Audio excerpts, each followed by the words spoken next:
প্রিয় দর্শক সবাইকে স্বাগত জানাচ্ছি এনটিভির নিয়মিত স্বাস্থ্য বিষয়ক আয়োজন স্বাস্থ্য প্রতিদিন অনুষ্ঠানে। আপনাদের সাথে আছি আমি ডাক্তার সামিউল আওয়াল স্বাক্ষর।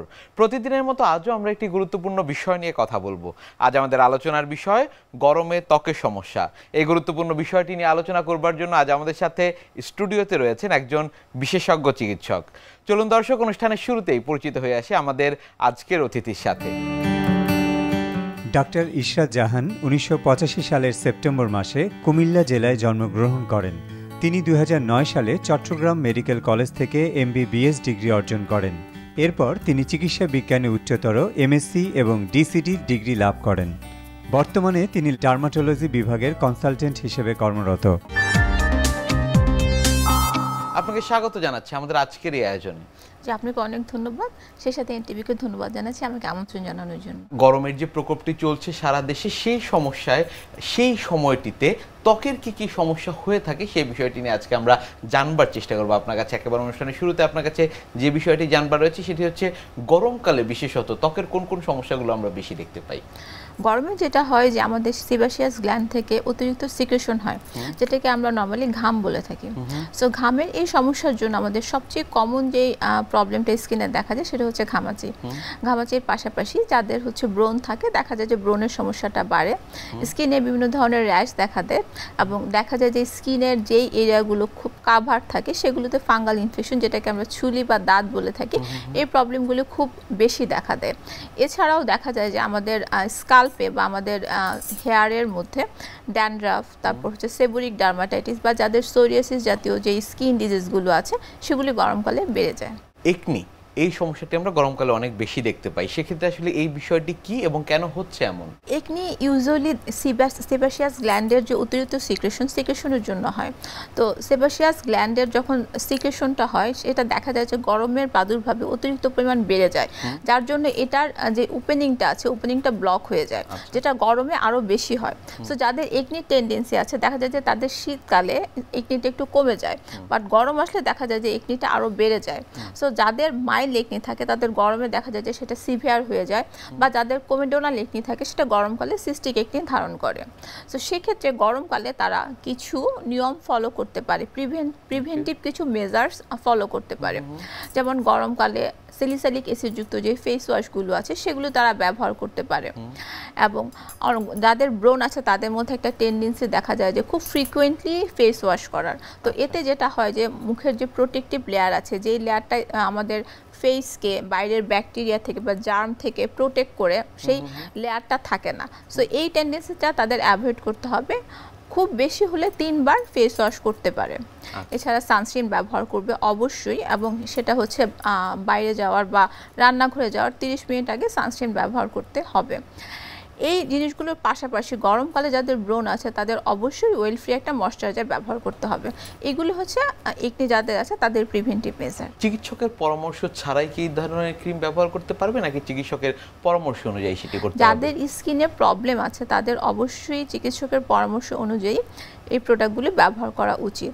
এছাড়া স্কিন কেয়ার রুটিনও ডার্মাটোলজিস্টের পরামর্শ অনুযায়ী নেওয়া উচিত। যাদের আসলে এই যে একনি সমস্যাটি অনেক বেশি হয়ে থাকে তাদের ক্ষেত্রে চিকিৎসা পদ্ধতি কি কি রয়েছে? যাদের ক্ষেত্রে একনি সমস্যা খুব বেশি, যেটাকে আমরা বলে থাকি সিভিয়ার একনির ক্ষেত্রে দেখা যায় যে বিভিন্ন ধরনের মেডিসিন আমরা দিয়ে থাকি, যেমন আইসোট্রিটিনোন জাতীয় বিভিন্ন ধরনের ওরাল মেডিকেশন দিয়ে থাকে। তবে এর আগে liver function test, kidney function test, pregnancy test এগুলো একটু দেখে নিতে হয়।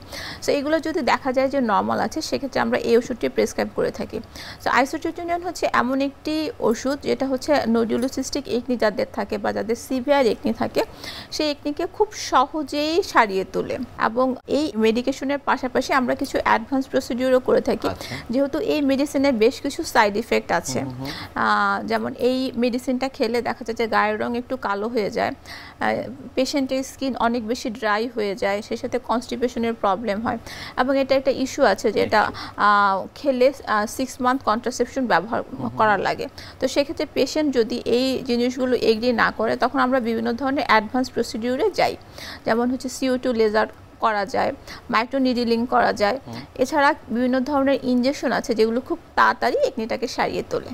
কাউন্সিলিংটি কিভাবে করেন? সবাই কি আসলে এই যে অত্যাধুনিক প্রসিডিওরের কথা বলছিলেন সেগুলোতে একেবারে প্রাথমিকভাবে রাজি হয় কিনা? প্রাথমিকভাবে পেশেন্টকে বিভিন্ন ধরনের স্কিন কেয়ারের মাধ্যমে পেশেন্ট টেকনিকটা ঠিক করার চেষ্টা করা হয়। যেমন মাইল্ড একনিতে আসলে এসব প্রসিডিওর দরকার হয় না। যাদের মাইল্ড একনি আছে তাদের বিভিন্ন ধরনের টপিক্যাল মেডিকেশনেই চলে যায়। যাদের সিভিয়ার একনি আছে এবং দেখা যায় যে এই সিভিয়ার একনির জন্য তাদের একটা মেন্টাল ট্রমাও তৈরি হয়, তাদের কনফিডেন্স লেভেলটা অনেক কমে যায়। তো এইসব পেশেন্টদের ক্ষেত্রে পেশেন্টরা একেবারে অস্থির হয়ে যায় তাদের একনিটা তাড়াতাড়ি সারাবার জন্য। তাদের ক্ষেত্রে অ্যাডভান্স প্রসিডিওরটা দরকার হয়। আসলে ব্রণ এমন একটা ডিজিজ যেটা হচ্ছে আপনি যদি ট্রিটমেন্ট না করেন তারপরেও কিন্তু একটা সময় সেরে যাবে।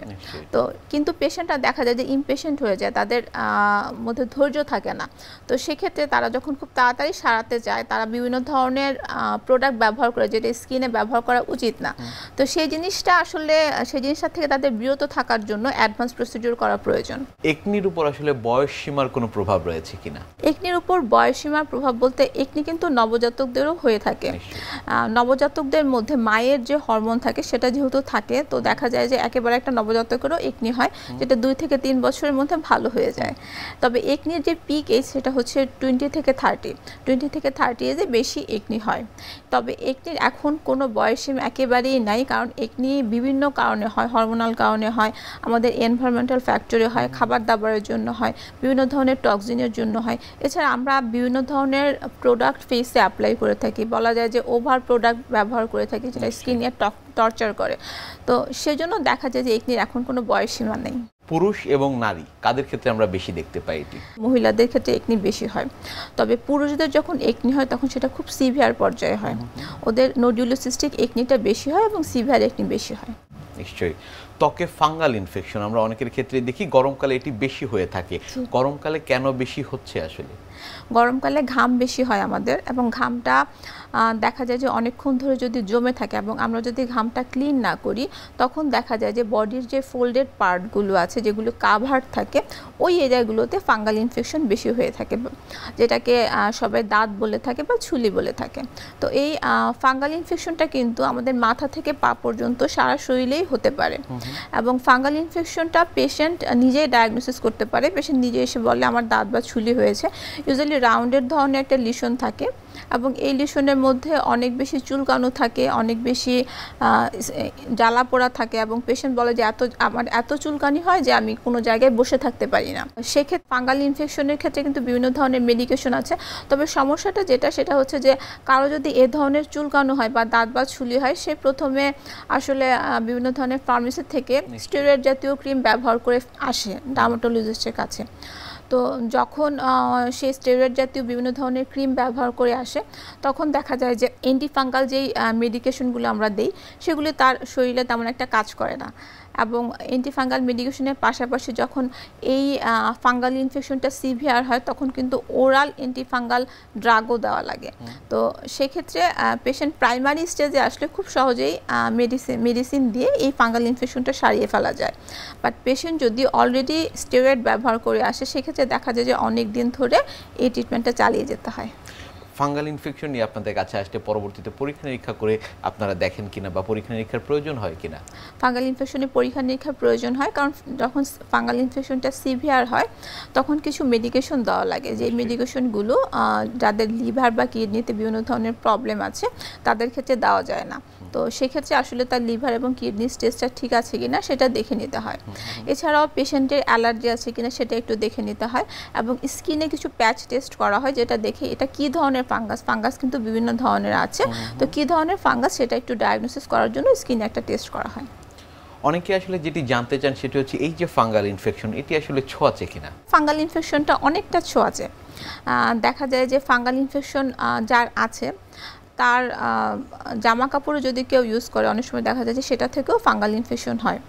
তো ফাঙ্গাল ইনফেকশন যাদের হয় তাদের উচিত তাদের সব কিছু একটু আলাদা করে ব্যবহার করা। তাদের পোশাক আশাক থেকে শুরু করে তারা যেই বেডশিটে শুবে যে টাওয়াল ব্যবহার করবে সব কিছু একটু আলাদা করে সাময়িক সময়ের জন্য ব্যবহার করা। যেহেতু এটা মেডিকেশন দিলে রিলিফ হয়ে যায়, তো সাময়িক সময়ের জন্য ব্যবহার করাটা আমার মনে হয় কষ্টকর কিছু না। ফাঙ্গাল ইনফেকশন, স্ক্যাবিজ বা খোসপাচড়া কিংবা এক্সিমা এই বিষয়গুলো আসলে রোগীদের আলাদা করবার বা বুঝবার কোনো উপায় রয়েছে কিনা? ফাঙ্গাল ইনফেকশনের ক্ষেত্রে দেখা যায় যে রাউন্ডেড প্যাচ থাকে, এটাতে ইচিং থাকবে অবশ্যই। আর স্কেবিস বা খোসপাচড়া যেটা, সেটাতে পেশেন্ট এসে বলে যে তার এমন মনে হচ্ছে যে তার শরীরে পোকা হাঁটছে। এছাড়া যখন একটা পেশেন্টের স্কেবিস হয় তখন কিন্তু তার রাউন্ডেড লিশন থাকে না, তার শরীরে লাল লাল কিছু লিশন থাকে এবং অনেক সময় দেখা যায় যে সেটা সোজা আকৃতিরও হয়, যেমন সাপের মতো একটু আঁকা বাঁকা হয়। আর এক্সিমা যাদের থাকে তাদের কিন্তু সারা বছরই শরীরে চুলকানো থাকে এবং তাদের স্কিন খুব বেশি ড্রাই হয়। ফাঙ্গাল ইনফেকশন এর চিকিৎসা পদ্ধতি কি কি রয়েছে? ফাঙ্গাল ইনফেকশনের চিকিৎসা পদ্ধতি বিভিন্ন ধরনের হয়। যদি মাইল্ড কেসে পেশেন্ট আসে এবং পেশেন্ট যদি প্রাথমিক পর্যায়ে কোনো মেডিকেশন ব্যবহার না করে আসে, সেক্ষেত্রে তাকে টপিক্যাল অ্যান্টিফাঙ্গাল ড্রাগ দেওয়া হয়। ফাঙ্গাল ইনফেকশন যেহেতু মাথা থেকে পা পর্যন্ত হতে পারে, যদি তার স্কাল্পে ফাঙ্গাল ইনফেকশন হয় সেক্ষেত্রে কিটোকোনাজোল শ্যাম্পু দেওয়া হয়। এছাড়া শরীরে বিভিন্ন অংশে হতে পারে, নেলসে হতে পারে, তার বডিতে হতে পারে। তো নেলসে হলে বিভিন্ন ধরনের টপিক্যাল সলিউশন আছে, টপিক্যাল সলিউশনগুলো দেওয়া হয়। ফাঙ্গাল ইনফেকশন নেলসের ফাঁকে ফাঁকেও হতে পারে। অনেক সময় দেখা যায় যে যারা খুব বেশি পানির কাজ করে সেসব হাউসওয়াইফদের এই ফাঙ্গাল ইনফেকশন নখের ফাঁকে ফাঁকে হয় এবং এটা বিভিন্ন ধরনের লিশন আকারে দেখা দেয়। তো তাদের ক্ষেত্রেও দেখা যায় যে বিভিন্ন ধরনের অ্যান্টিফাঙ্গাল মেডিকেশন প্রাথমিক পর্যায়ে দেওয়া হয়। আর যদি শরীরে বিভিন্ন অংশে হয়, ফোল্ডেড এরিয়াতে হয়, সেক্ষেত্রে টপিক্যাল মেডিকেশনের পাশাপাশি ওরাল মেডিকেশনেরও দরকার হয়। তো ওরাল মেডিকেশনের ক্ষেত্রে প্রথমে আসলে খুব মাইল্ড ওরাল মেডিকেশন দিয়ে শুরু করা হয়, যেমন ইট্রাকোনাজোল জাতীয় মেডিকেশন দিয়ে শুরু করা হয়।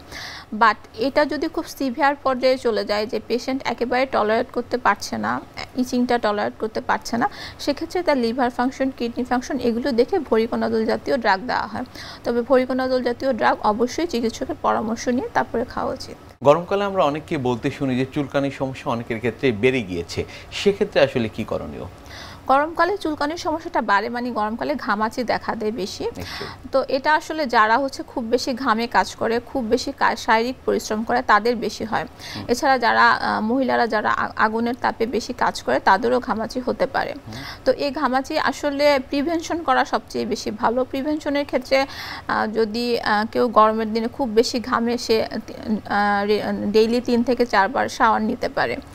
আর যদি একেবারে ঘামাচি তার হয়ে যায়, সেক্ষেত্রে অ্যান্টিব্যাকটেরিয়াল টপিক্যাল বিভিন্ন ধরনের ক্রিম ব্যবহার করতে পারে। আমাদের দেশে যেটা হয় যে ঘামাচি হলে সবাই পাউডার ব্যবহার করে, বাট পাউডার যেটা করে আমাদের যে ফলিকলগুলো আছে, ফলিকলগুলো কিন্তু ব্লক করে দেয়। এতে কিন্তু সাময়িকভাবে আরাম পেলেও ঘামাচিটা আরও বাড়ে। তো এটা ব্যবহার না করে টপিক্যাল অ্যান্টিব্যাকটেরিয়াল ব্যবহার করা উচিত। ঘামাচি যখন তীব্র অবস্থায় চলে যায় তখন আসলে কি করণীয়? ঘামাচি যখন তীব্র অবস্থায় চলে যায় তখন এটা যেহেতু একটা ব্যাকটেরিয়াল ইনফেকশন, তো প্রথমে যদি সে প্রাইমারি পর্যায়ে আসে তাকে টপিক্যাল অ্যান্টিব্যাকটেরিয়াল দেওয়া হয়। বাট এটা যখন সিভিয়ার পর্যায়ে চলে যায় তখন তাকে অবশ্যই অ্যান্টিবায়োটিক খেতে হবে। নিশ্চয়ই।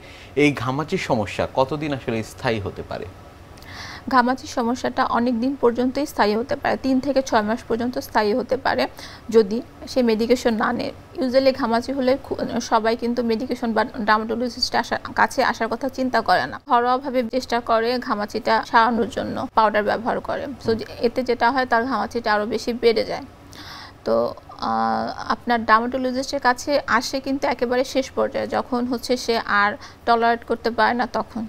তো সেক্ষেত্রে আপনার অ্যান্টিব্যাকটেরিয়াল দিলে দেখা যায় যে এটা রিলিফ হয়, বাট আবারও ব্যাক করতে পারে যদি সে ঘামে কন্টিনিউয়াস কাজ করে এবং যে প্রিভেনশনের যে মেজারগুলো আছে সেগুলো যদি ঠিকমতো মেনে না চলে, তো সেক্ষেত্রে আমরা ওরাল মেডিকেশন দিয়ে থাকি। গরমে ত্বকের সমস্যার এই বিষয়গুলো নিয়ে আপনার কাছ থেকে আমরা আরও জানবো, তবে তার আগে আমাদের এই অনুষ্ঠানের একটি নিয়মিত সেগমেন্ট হচ্ছে বিভিন্ন খাদ্যের পুষ্টি গুণাগুণ সম্পর্কে আমাদের দর্শকদের জানিয়ে দেয়া। প্রিয় দর্শক, দেখছেন স্বাস্থ্য প্রতিদিন। কথা হচ্ছিল খুব গুরুত্বপূর্ণ একটি বিষয়, গরমে ত্বকের সমস্যা নিয়ে। অনুষ্ঠানের পর্যায়ে দেখে নিব বিভিন্ন খাদ্যের পুষ্টি গুণাগুণ সম্পর্কে আমাদের পুষ্টিবিদের কাছ থেকে। উজ্জ্বল সুন্দর হেলদি স্কিন কে না চায়? লাবণ্যময় ত্বক আমাদের প্রদান করে এক অনন্য ব্যক্তিত্ব, কিন্তু প্রতিদিনের রোদ, ধুলাবালি, দূষণ, এমনকি স্ট্রেস প্রভৃতির ক্ষতিকর প্রভাব পড়ছে আমাদের ত্বকের উপর। এর পাশাপাশি হরেক রকম প্রসাধনীর ব্যবহার তো আছেই। এসব প্রসাধনীর কোনোটিই কিন্তু স্থায়ী কোনো সমাধান দিতে পারছে না। বরং এর থেকে আমরা যদি দৈনন্দিন খাদ্য তালিকায় নির্দিষ্ট কিছু খাবার যোগ করি তাহলে কিন্তু ত্বকের হারানো উজ্জ্বলতা ফেরানো সম্ভব, পাশাপাশি ত্বক হয়ে উঠবে ভেতর থেকে স্বাস্থ্য উজ্জ্বল। প্রথমেই আসছি পানির বিষয়ে। ত্বকের উজ্জ্বলতা রক্ষায় পানির গুরুত্ব অপরিসীম। এছাড়া পর্যাপ্ত বিশুদ্ধ পানি পান নিশ্চিত করে ত্বকের আর্দ্রতা। সাম্প্রতিক গবেষণা বলছে পর্যাপ্ত পরিমাণে বিশুদ্ধ পানি পান করলে কিন্তু রিঙ্কেল দেরিতে আসে। বিশুদ্ধ পানির পাশাপাশি এক্ষেত্রে ডাবের পানি খাওয়া যেতে পারে। এখন আসছি কিছু স্পেসিফিক নিউট্রিয়েন্টসের বিষয়ে। হেলদি স্কিনের নিউট্রিয়েন্ট হিসাবে প্রথমেই মাথায় আসে ভিটামিন ই। আর এক্ষেত্রে ভিটামিন ই এর উৎস হিসাবে আমরা কাঠবাদাম, সূর্যমুখী বীজ, পাইন নাটস, আখরোট, পালং শাক, অলিভ অয়েল, এমনকি ওটমিল খাওয়া যেতে পারে। এখন আসছে একটি অত্যন্ত গুরুত্বপূর্ণ অ্যান্টিঅক্সিডেন্ট ভিটামিন সি নিয়ে। এটি খুবই পাওয়ারফুল একটি অ্যান্টিঅক্সিডেন্ট। এটি স্কিনের কোলাজেন ফর্মেশনে অনেকাংশে হেল্প করে। ভিটামিন সি এর উৎস হিসাবে আমরা আমলকি, লেবু, কমলা, মাল্টা, পেয়ারা, পালং শাক, স্ট্রবেরি, এমনকি কাঁচামরিচ খেতে পারি। ওমেগা 3-কে হেলদি ফ্যাট হিসাবে আমরা সবাই চিনি। এই ওমেগা 3 কিন্তু রিঙ্কেল প্রতিরোধক হিসেবে কাজ করছে, পাশাপাশি স্কিনের আর্দ্রতা তথা ময়েশ্চার ধরে রাখতে সাহায্য করে। সাধারণত সামুদ্রিক মাছ, তিল, তিসি প্রভৃতি খাবারে প্রচুর পরিমাণে ওমেগা 3 থাকে। ভিটামিন এ তথা বিটা ক্যারোটিন কিন্তু একটি অত্যন্ত প্রয়োজনীয় স্কিন নিউট্রিয়েন্ট হিসাবে কাজ করছে। ভিটামিন এ কিন্তু স্কিনের ড্রাইনেস প্রিভেন্ট করে, এছাড়া সূর্যরশ্মির কারণে ঘটে যাওয়া ফ্রি রেডিক্যাল ড্যামেজকে প্রতিহত করে। সাধারণত মিষ্টি আলু, পালং শাক, লাল মরিচ, বিট, টমেটো, আনার প্রভৃতি খাবার থেকে আমরা প্রচুর পরিমাণে ভিটামিন এ পেয়ে থাকি। হেলদি স্কিনের নিউট্রিয়েন্ট হিসাবে জিঙ্কেরও অনেক সুনাম আছে। জিঙ্ক কিন্তু ইউভি রের ক্ষতিকর প্রভাব থেকে ত্বককে রক্ষা করছে, পাশাপাশি যাদের ত্বক অতিরিক্ত তৈলাক্ত তাদের ক্ষেত্রে অয়েল কন্ট্রোল করে, এছাড়া ব্রণ কিংবা অ্যাকনিকেও প্রিভেন্ট করে। জিঙ্কের উৎস হিসাবে আমরা চিকেন, সূর্যমুখী বীজ, আদা, মাশরুম প্রভৃতি খাওয়া যেতে পারে। এখন আসছি একটি অত্যন্ত প্রয়োজনীয় মাইক্রোনিউট্রিয়েন্ট সেলেনিয়াম নিয়ে। এটি আমাদের কাছে একটু অপরিচিত, তবে এটি কিন্তু স্কিনের ইলাস্টিসিটি ধরে রাখতে খুব সুন্দরভাবে কাজ করে, পাশাপাশি ব্রণ অ্যাকনিকে প্রিভেন্ট করে। সেলেনিয়ামের উৎস হিসাবে আমরা কলিজা, চিকেন, আখরোট, লাল চাল তথা গোটা শস্য খেতে পারি। আশা করছি দৈনন্দিন খাদ্য তালিকায় এই খাদ্যগুলি আমরা অবশ্যই যোগ করব, তাহলে আমাদের ত্বক হয়ে উঠবে ভেতর থেকে স্বাস্থ্যোজ্জ্বল ও লাবণ্যময়। সবাই সুস্থ থাকবেন, সুন্দর থাকবেন। গরমকালে ত্বকের সুরক্ষা নিশ্চিত করবার জন্য কি কি করণীয়? প্রথমে আমাদের একটা প্রপার স্কিন কেয়ার রুটিন আগে থেকে সেট করে নিতে হবে। যেমন আমাদের ফেসে একনির সমস্যাগুলো দেখা দেয়, র্যাশ দেখা দেয়, গরমে দেখা যায় যে অনেকের স্কিনটা অনেক বেশি ট্যান্ড হয়ে যায় বা কালো হয়ে যায়। সেক্ষেত্রে আগে থেকে তাকে কিছু প্রিভেন্টিভ মেজার নিতে হবে। তার ফেস ওয়াশ আগে যেটা ব্যবহার করতো সেটা যদি ফোমিং ক্লিনজার হয়, গরমে তাকে ব্যবহার করতে হবে স্যালিসাইলিক অ্যাসিডযুক্ত ফেস ওয়াশ। তাকে অবশ্যই সানস্ক্রিন ব্যবহার করতে হবে রোদে যাওয়ার আগে। এছাড়া সে যদি ওয়েলি ময়শ্চারাইজার শীতকালে ব্যবহার করে থাকে, গরমকালে ব্যবহার করতে হবে ওয়েল ফ্রি ময়শ্চারাইজারগুলো। গরমকালে স্কাল্পে ড্যান্ড্রাফ এবং সেবরিক ডার্মাটাইটিস খুবই কমন। তো সেক্ষেত্রে সপ্তাহে 2 থেকে 3 দিন কিটোকোনাজোলযুক্ত যেই শ্যাম্পুগুলো আছে সেগুলো ব্যবহার করতে পারে এবং অবশ্যই স্কাল্পে 5 মিনিট রেখে দিতে পারে। এছাড়াও গরমকালে আমি যেটা বললাম যে ফাঙ্গাল ইনফেকশন, তারপর হচ্ছে ঘামাচি, এগুলো খুবই কমন।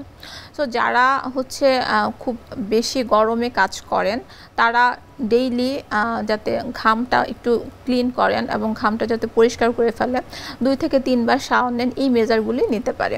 গরমে প্রচুর পরিমাণে পানি পান করা খুবই ইম্পর্টেন্ট। এক্ষেত্রে দেখা যায় যে ফুল বডির হাইড্রেশনটা মেনটেন হয় এবং যতটা সম্ভব ভাজা পোড়া খাবার বা হচ্ছে জাঙ্ক ফুড এগুলো অ্যাভয়েড করে চলা উচিত। অনেক ধন্যবাদ আপনাকে আমাদের আজকের এই অনুষ্ঠানে আসবার জন্য। যে আপনাকে অনেক ধন্যবাদ, সেই সাথে দর্শকদেরকে অনেক ধন্যবাদ অনুষ্ঠানটি দেখার জন্য।